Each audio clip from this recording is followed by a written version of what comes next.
Welcome to Let Me Fix This. Enjoy the video. In this video, I will show how to make hazelnut kunafa fudge. First, preheat your oven to 350 degrees Fahrenheit. You'll need 200 grams of kunafa pastry, 100 grams of roasted hazelnuts, and 100 grams of unsalted butter. Shred the kunafa finely, then melt the butter and mix it thoroughly with the pastry. Press exactly half of this mixture evenly into a 9 by 9 inch baking dish, forming your base layer. Now let's create that luscious fudge layer.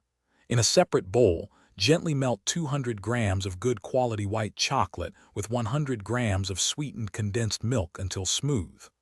Once melted, fold in 100 grams of your finely chopped roasted hazelnuts. This adds a wonderful crunch and nutty flavor. Carefully pour this warm, creamy hazelnut fudge mixture over the pressed kunafa base, spreading it evenly to the edges.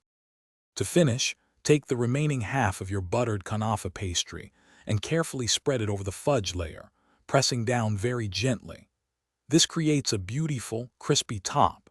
Place your baking dish into the preheated oven and bake for approximately 20 to 25 minutes, or until the kunafa turns a lovely golden brown. While it bakes, prepare a simple syrup by boiling 1 cup of sugar with half a cup of water for 5 minutes. As soon as your kunafa fudge comes out of the oven, immediately pour the warm simple syrup evenly over the entire surface. This ensures maximum absorption and a delightful sweetness. Let the fudge cool completely at room temperature for at least 2 hours, or chill it for 1 hour, before cutting it into neat 2-inch by 2-inch squares. Garnish with a few extra chopped hazelnuts or a sprinkle of ground pistachios for a beautiful finish. Enjoy your homemade treat. Thanks for watching. If you found this helpful, don't forget to like and subscribe.